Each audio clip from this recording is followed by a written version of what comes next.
I had a decade-long storm that I went through. It happened about 12 years ago. I went back to Belgium, which was my country at this time, to meet my son, to help him studying some course. And I went into his room and I found him close to being dead. And long story short, he had been attacked in the street of Brussels the night before. When I found him, he was paralyzed 100%. On today's episode, we have Gricha Safarian as our guest. For more than 30 years, Gricha Safarian has been a driving force in the B2B chocolate industry. He co-founded the OCG Cacao Group and launched Grand Place Chocolate. Currently serves as the founder and managing director of Hurratul's Grand Place Indochina. In addition to his role in Paralyzed, Gricha recently launched the Cocoa Project, a groundbreaking B2C cocoa bar with the slogan Chocolate for the People. Since 2008, Gricha has led efforts to create Cacao Trace, a sustainable cocoa program in Vietnam, a model now used in 11 cocoa countries. Under Gricha's leadership, Hurratul's Grand Place Vietnam achieved carbon neutrality in 2021, reflecting his unwavering commitment to sustainability. Additionally, their innovative 60 Days Disruptive Chocolate also attained carbon neutral status.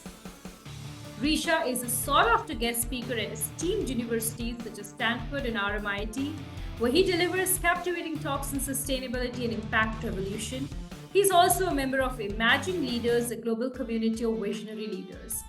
It's my great honor to introduce Gricha to my audience, a man who defied all odds. Even when the world's top doctors and medical experts gave him a definitive no, Gricha refused to give up. With unwavering resilience, courage, and determination, he fought tirelessly to bring his son back from the brink of death. Hi, my name is Hurratul Malika Taj, and I am your host for the podcast, The Unstoppables with Hurratul. This podcast brings to you stories of bold and resilient individuals who face storms in their life, both personal and professional, but did not stop, did not give up. So let us together get on this journey to explore what made them truly unstoppable. Hi, Gricha. Welcome to the podcast, The Unstoppables. It's an honor to have you on the podcast. And for the audience, Gricha and I go back to Stanford GSB, where he's my CF, and we met in the course Building Power to Lead. Today, he's on this podcast, and I cannot be more honored and privileged. So going right into the topic, Gricha, as you know, that this podcast is about discovering stories of resilience and courage and determination in times when people went through really challenging times in their life, and they fought it and they emerged stronger. So if you recall from your life, which is that one experience that you would like to share with the audience today, where you felt that you were in a storm? It almost felt like there is no light at the end of the tunnel. And if you could take us through that. Thank you, Hurratul. It's an honor to be interviewed by you for this podcast. I'm very, very happy, very proud to be your first guest, because I'm the first guest, apparently. Yes. Let's move to the topic. The topic is the storm, life storms. I had a decade-long storm that I went through. It happened about 12 years ago. I went back to Belgium, which was my country at this time, to meet my son, to help him studying some course. And I went into his room and I found him close to being dead. And long story short, he had been attacked in the street of Brussels the night before. going out with friends.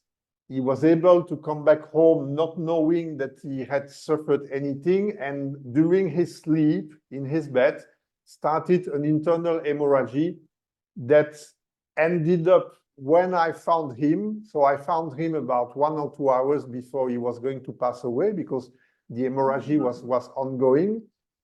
When I found him, he was paralyzed 100%. And despite all the efforts of the emergency team, the ambulance, he had to go through 2 operations during the night. He was between life and death for several months and paralyzed 100% in a status that is called locked-in syndrome, which is absolutely the worst thing that can happen to a human being, because you are prisoner of your own body, you are paralyzed, but you hear and understand everything, and you cannot express yourself. So that was the beginning of a storm about 12 years ago. And this is which year we are talking about? Which year this happened in? This was the year of the dragon in the Chinese New Year. So we are talking, I believe, 2011 or 2012. 2011. 2011. Wow. So, and my son was 17 at the time. Okay. So, Gricha, like when you actually were in that situation, and when the doctors, like you said, had said that he's 100% paralyzed, what was your first reaction to it, and how did you approach the whole situation? Were you panicked? Were you anxious? Like, how did you tackle it? Interesting thing is that in such moment in life, I think your entourage is totally freaked out, the panic. I had friends who were crying when they were, they were told the story, they would start crying. But there is such a momentum of emergency, a sense of you have to do something, and you have to do it fast and strong. You don't have time when you are in the middle of the storm. You don't have time to be scared. You don't have time to be worried. It is just, you just realize that within a few minutes, your life has just changed forever. Your life will never be like it was before. Now you are in the after, and you have to get used to this after. Whatever bad, whatever nightmarish, whatever, this was hell. Actually, suddenly you go from one day to the other. You go from a normal life, which can be defined as a smooth paradise. You end up in hell. You don't know what you've done to end up in hell.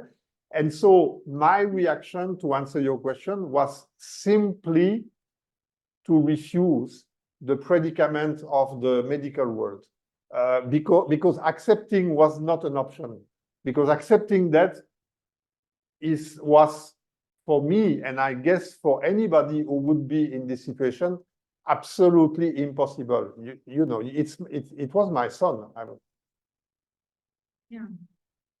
And so post that, could you take us through what exactly did you do in phases that today we see Nikita, back up and it, I don't think so there could be, you could be proud of anything more in your life than this, right? But I'm sure like it would have taken you a strategy going step by step towards the healing of this whole and it would have taken a whole process for you to make it happen. So did you plan something, or did you take help from people? Like, how did you go about it?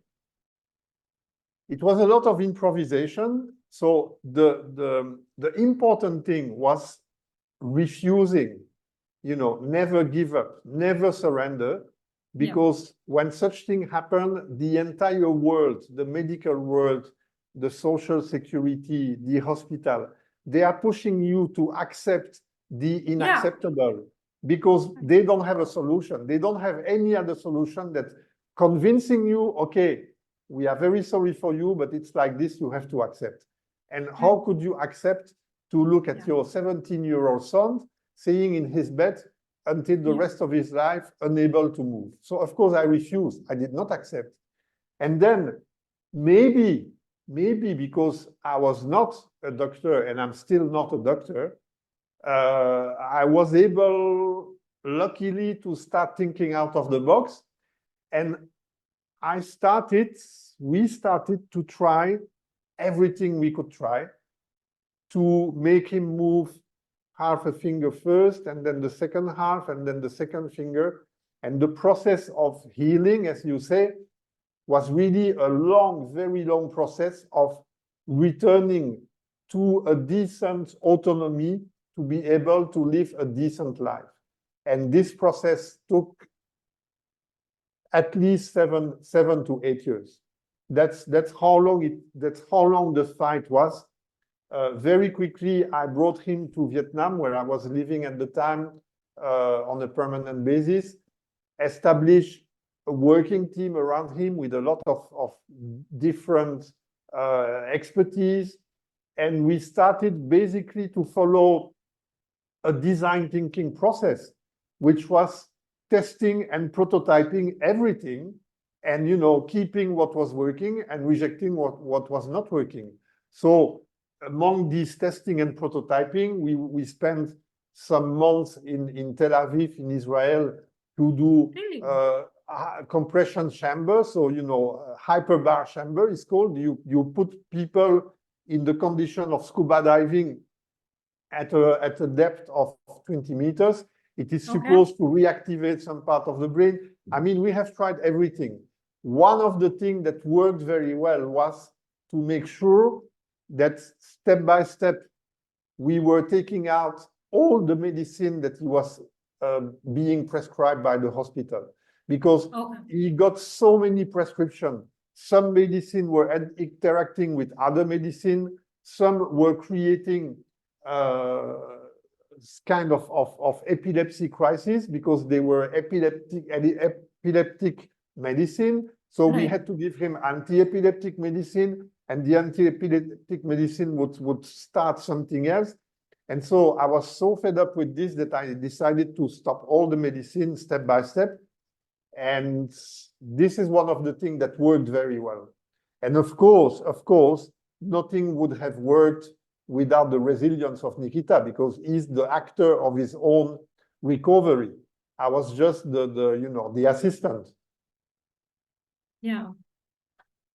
Wow. So, while you're explaining all of this, the one thing that comes to my mind, and I would like to ask you for our audience to also understand, like when you were going through all of this, did you ever feel like, how will I handle the next day?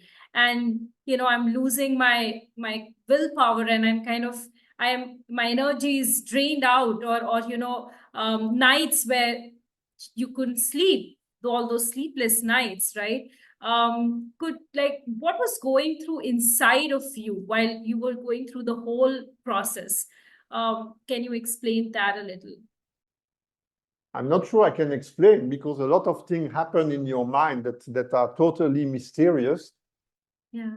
One point is, when you end up in a situation like this, there are unbelievable level of resilience that start getting activated inside your mind. And so you don't really have time to ask yourself questions. Of course, you can have a few moments over the next day, to where you get a little bit despaired and so on, but it's like your body needs a break for 10 minutes because it cannot be always under tension. So you get a little bit of despair, you cry a little bit, and then you have to go back to the front, to the battle. And this battle, the most difficult thing was that this battle was not showing much progress for the first 5 years.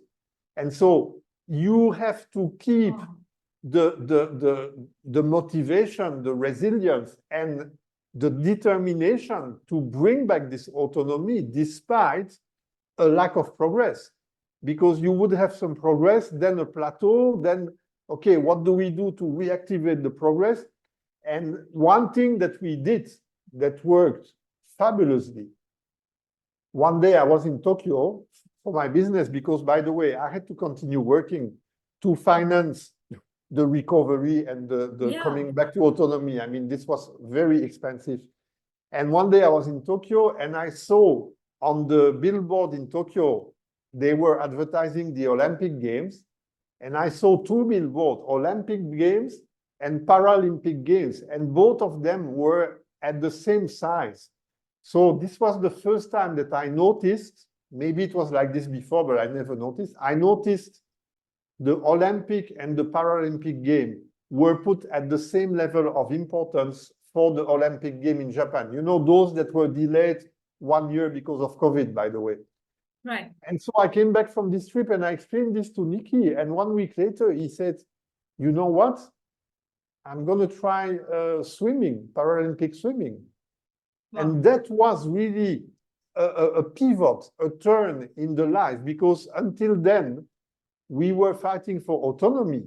And suddenly you raise the bar to a much higher level and you put it at the level of Olympic ambition, whether, by the way, he has not yet qualified, so this is for Los Angeles 4 years later, but whether he ever go to Olympic or not, this was one of the most fantastic targets that he could set up for himself, and he's still working on it.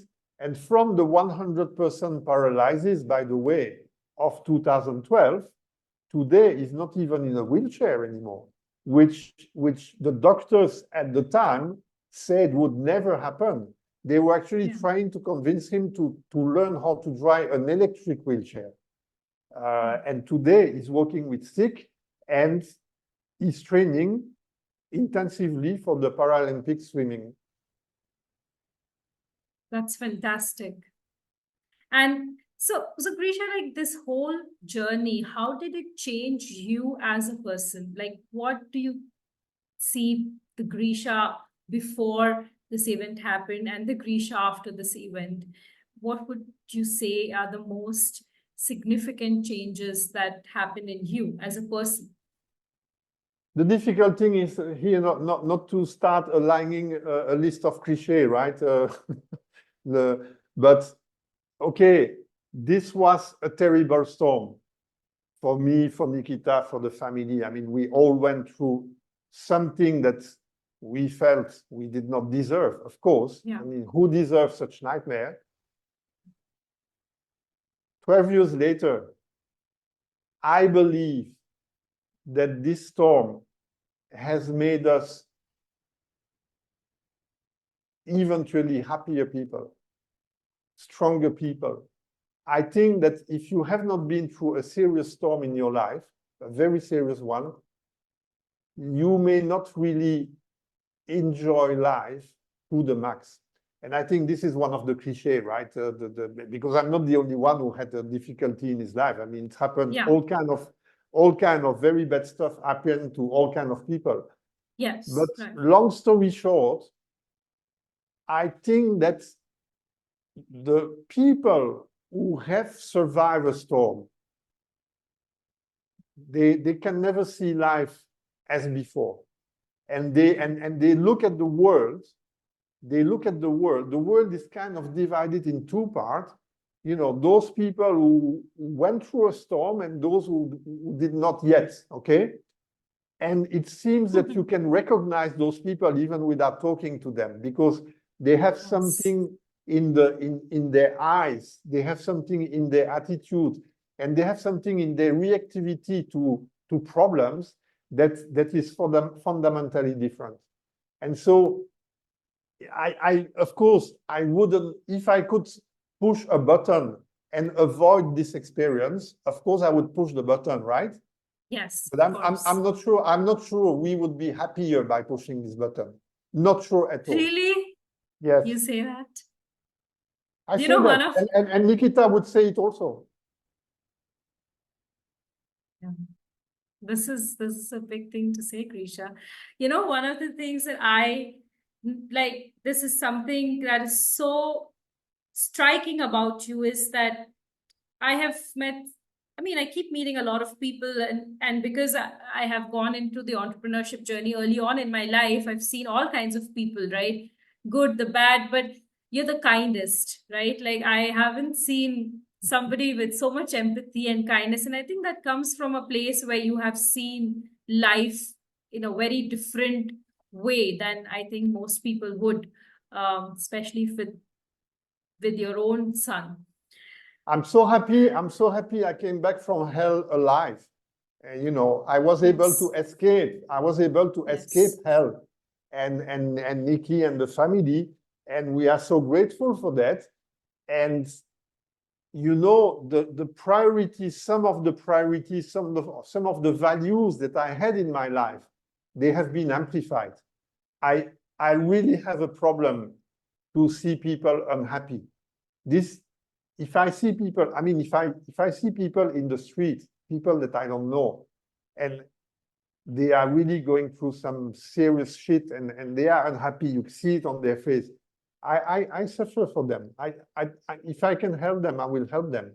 And this part of me today is my happiness. The fact to be able to empower people, because what happened with Nikita is it was about empowering him back so that he can live a normal life again. And empowering, I mean, I do this with my team. I have a fantastic team in Vietnam, 300 people, and my satisfaction is when I see that they become happy, powerful, balanced people who can do the right thing towards the planet, the community. So of course, this journey took me to the ESG, saving the planet, impact revolution space, and I'm now a saving the planet activist, and I'm doing it quite seriously, focusing on the biodiversity, which I think is, if we don't do anything there, there's going to be some serious issue. When you did not see progress for the first 5 years, did you ever question yourself that I'm doing so much, maybe this is not enough? Or did you ever go back and I know that you've already said that in those times you hardly get time to even think and reflect, like, you know, because you're actually fighting a battle. But not seeing progress for a long time, some people just give up, right? And this happens not just in, you know, cases or events like yours, but people do their business, and if there is no progress, they face a lot of problems or challenges, and they almost give up at some time, saying that I cannot. So how much importance would you put to, you know, I want to say I don't think I was a confident person. That was not, confidence was not driving me. How could you be confident doing something that defies the predicament of exactly 15 neurologists?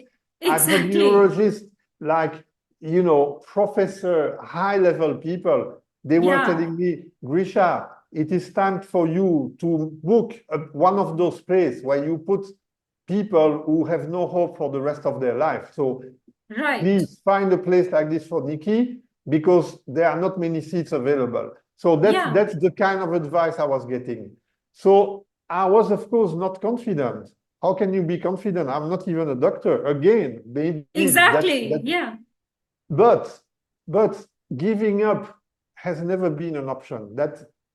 And the fact of not giving up, not surrendering, is not equivalent to confidence for me. It's just equivalent to a very powerful inner intuition that you have, and say, okay, I will never give up until I die, and let's see what happens.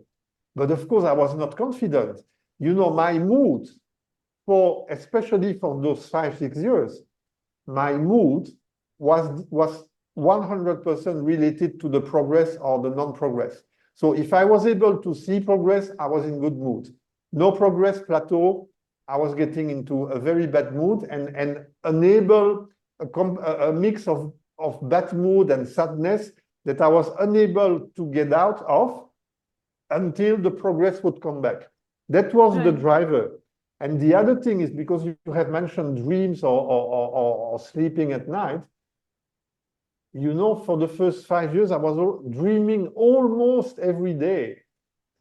The same dream that Nikki was in the street and he was running like a marathon runner. Because of course, in the dream theory, you dream the thing that you wish above anything else. So that was it. And it was also one of the drivers. But confident, no, I was not confident. I don't feel I'm confident today. Today I'm happy, but not confident. Well, that's a big thing to say, Gricha, and I'm glad that you shared this with the audience, because actually going against the decision, or rather the opinion and advice of so many doctors, and then staying put on it, right, till you saw the results, that was definitely not easy. Coming to the last part of this podcast, Gricha, what is that one life lesson that you'd like to share with our audience, and a concluding remark that if you had to share with our audience, what would that be? You know, you have warned me that I would have to give a concluding remark, so I've been thinking about this a bit. The only thing that came to my mind is, okay, I have spoken about the importance of going alive through a storm in your life, okay? And then if you translate this thing to education, okay? When you educate your kids, which is something that you might do very sooner than later, right? Yeah. Don't make life too easy for them. That is not a good idea. Because if I do the analogy between the impact of this storm on myself, on the family, on Nikita, of course, again, if we could push the button to avoid it, we would push the button. But the impact, there were a lot of great, strong things in the impact. And I believe that those things, they should be given as a gift to your kids in their education. Of course, not by taking them through a similar kind of storm, because this is just horrible. It's hell. But by not making things too easy for them. That's the only thing I could think about, you know, rather than you know, all kind of cliche, after the storm, the sunshine, or whatever. I mean, this is not what you want to hear, right? Right. No, I mean, I think the parents to newborns, or who are parents, I'm not a parent, but I think they would want the world to be given to their children, right? So this advice is quite contrary to that, because as parents, you all want, like even my parents, they would want to give me everything, but my dad keeps telling my mom that, you know, no, you know, she has to learn it herself, and he made life quite tough for me at times. So I can recall back, while you're talking about that, I recall that, and I think that my dad took some of the decisions which made me kind of independent quite early on. So yeah, thank you so much. And then the last point is, you know, maybe an analogy with the business, huh? Never give up. I mean, resilience is as important to be successful in business as it is important in the story of Nikita, as it was important to take him out back to a fantastic life. By the way, he's starting university in October. So you see, we just got the admission letter 1 hour ago, if you can believe this. Oh my goodness, this is. Yes.